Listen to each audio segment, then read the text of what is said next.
Au Moyen-Âge, le barbier chirurgien est devenu le médecin de référence du pauvre, quelqu'un pour s'occuper des tâches plus banales et sales. Des tâches comme la saignée, l'extraction de dents, le traitement de petites blessures, d'éruptions cutanées et de brûlures. Mais avec le temps, ils ont progressivement été associés à des tâches beaucoup plus qualifiées mais macabres, comme la mise en place de membres, la réalisation de chirurgie, voire l'accouchement et les amputations. Cette vidéo poursuit notre série « Une journée dans la vie » en explorant le quotidien d'un barbier chirurgien médiéval. L'artiste zurichois, Jost Mann, a réalisé une série de gravures sur bois représentant les médiévaux dans leur vie quotidienne. Le poète Hans Sachs a fourni des textes rimés pour chacune des gravures sur bois. Il a décrit le barbier chirurgien comme, je cite, « Je suis appelé partout. Je peux faire de nombreux baumes de guérison. Je peux soigner de nouvelles blessures, ainsi que des fractures et des affections chroniques. Syphilis, cataracte, gangrène, extraire des dents, raser, laver et couper les cheveux. J'aime aussi saigner. » C'étaient les compétences attendues du barbier chirurgien, qui du XIIIe au XVIe siècle était généralement appelé simplement barbier. Leur service de guérison était tout ce que la population générale pouvait se permettre. Il était extrêmement coûteux d'étudier à l'université, ce qui signifie qu'une fois qualifié, les honoraires d'un médecin étaient de bien trop élevés pour la personne moyenne. Il n'y avait aucune chance qu'un médecin puisse gagner sa vie à la campagne. Même dans les villes, il y avait peu de médecins formés. Pour eux, la cosmologie jouait un rôle vital dans la santé de leurs patients. Ils consultèrent les étoiles et leurs signes pour déterminer la meilleure façon de manipuler et d'équilibrer les 4 humeurs.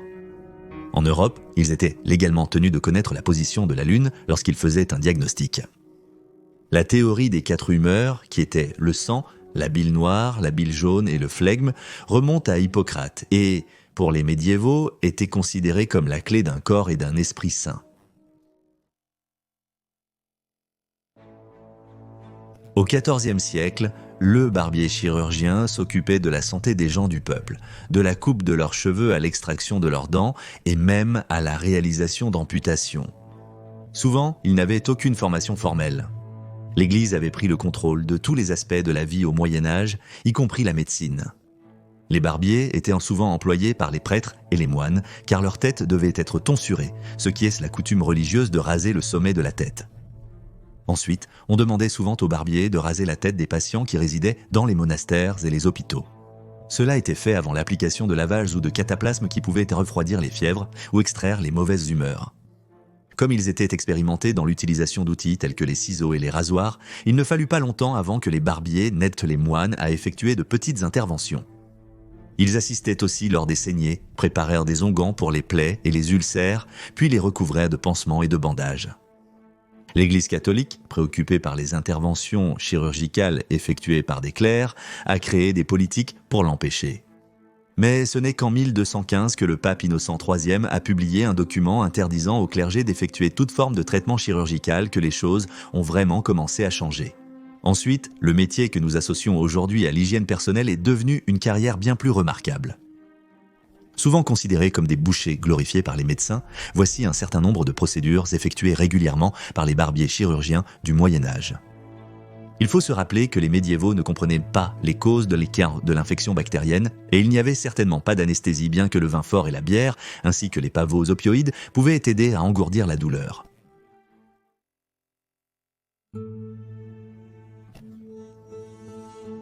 Les cataractes sont dus à un trouble du cristallin. Les protéines s'agrègent, bloquant toute lumière, causant une perte de vision, puis la cécité.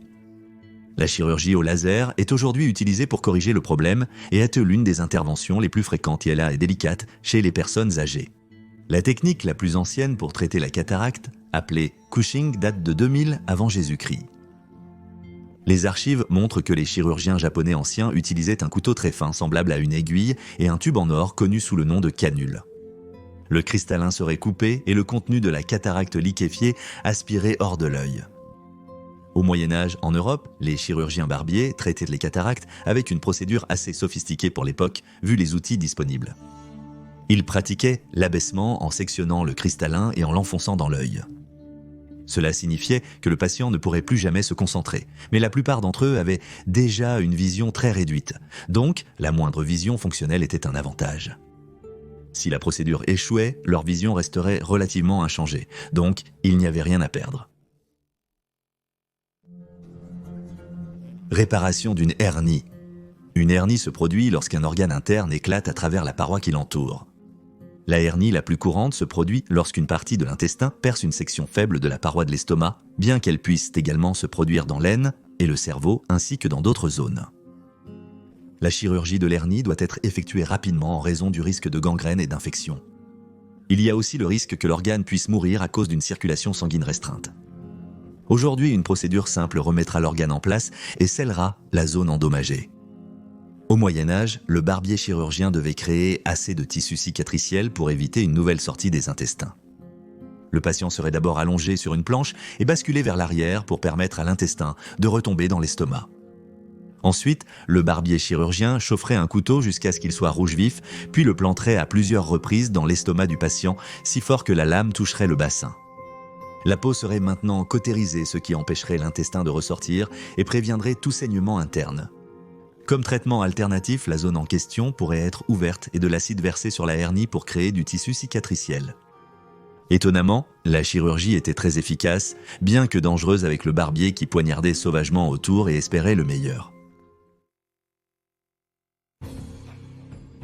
La chirurgie sur le champ de bataille, participer à une bataille médiévale, était extrêmement dangereux et la plupart du temps, les blessures subies par les soldats participants étaient tout simplement trop graves pour qu'un traitement puisse faire une différence.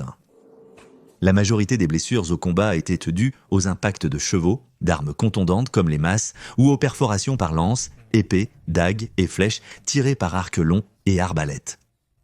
Pour ce genre d'intervention, le barbier chirurgien transportait sa trousse d'outils macabre afin d'offrir un traitement rapide. Sans anesthésie, la douleur était insoutenable, obligeant le chirurgien à soigner rapidement le soldat avant de passer au suivant. Les amputations étaient effectuées à l'aide d'un coupeau. Il s'agissait souvent d'un couteau courbé dont la forme permettait de couper la peau d'un mouvement circulaire. Cela facilitait l'accès à l'os.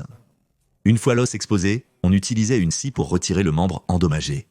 L'hémorragie importante a été stoppée par cautérisation. Ces outils étaient fabriqués en plusieurs tailles, mais étaient toujours chauffés à des températures rougeoyantes avant d'être appliqués pour sceller rapidement une blessure. Ainsi que des éponges imbibées de goudron et de térébenthine qui seraient pressées dans les blessures et parfois enflammées pour prévenir l'hémorragie. Les blessures par coups de couteau à l'estomac où les intestins de la victime sortaient et le tissu étaient très courantes. De l'eau et de l'huile seraient versées sur les entrailles pour les empêcher de se dessécher jusqu'à ce qu'elles puissent être repoussées à l'intérieur et que la blessure puisse être fermée, suturée et bandée. Comme le patient était conscient, il pouvait contracter ses muscles abdominaux pendant la procédure, il fallait donc la réaliser pendant qu'il était assis droit. Les flèches étaient extraites à l'aide d'un extracteur de flèches similaire à des ciseaux dans sa conception. La peau autour de la flèche serait incisée pour retirer proprement la tige. Ce type de procédure a en fait été réalisé sur le futur roi anglais Henri V. Il a été blessé au visage par une flèche pendant la bataille de Shrewsbury en 1403. La flèche était profondément enfoncée. Bien que la tige ait été détachée, la pointe de la flèche est restée enfouie à 15 cm de profondeur dans le côté droit du nez du prince Henri. Un extracteur de flèche a agrandi le trou, puis le cylindre rond à la base de l'instrument a extrait proprement la pointe de flèche. Henry s'est bien rétabli sans aucun signe de dommage au cerveau, bien qu'il ait probablement été gravement défiguré car tous ses portraits peints après cette blessure représentent son prisme moine et son taille présente son profil gauche, jamais son droit. Au XIVe siècle, la poudre à canon commençait à transformer la manière de faire la guerre en Europe. L'un des premiers usages du canon a eu lieu lors de la bataille de Crécy en 1346. Cette arme dévastatrice pouvait arracher la tête d'un homme ou le cribler de blessures par éclat d'obus. Au XVe siècle, les armes à feu étaient utilisées, bien qu'en petit nombre. Ignorant tout des bactéries, les chirurgiens de campagne pensaient à tort que le meilleur traitement des blessures par poudre à canon était d'éliminer le poison avec de l'huile bouillante. C'était un traitement extrêmement douloureux, qui pour des raisons évidentes, ne fonctionnait pas. Saigner. Pour beaucoup de gens, se faire saigner est devenu une chose régulière. Beaucoup ressentaient un sentiment de soulagement après le processus et le sang était considéré comme l'humeur dominante. On croyait qu'autoriser le sang à couler librement débloquerait les humeurs et éliminerait le sang contaminé. La saignée était utilisée pour traiter une vaste gamme de maux. Certaines personnes pensent que le poteau à rayures rouges et blanches d'un barbier a été utilisé comme symbole de sang et de bandage, et beaucoup faisaient la publicité de leur service en plaçant des bols de sang dans les vitrines de leur boutique. La saignée pouvait être effectuée soit à l'aide de sangsues, qui se contentèrent de gratter la surface de la peau, soit par la coupe réelle des veines.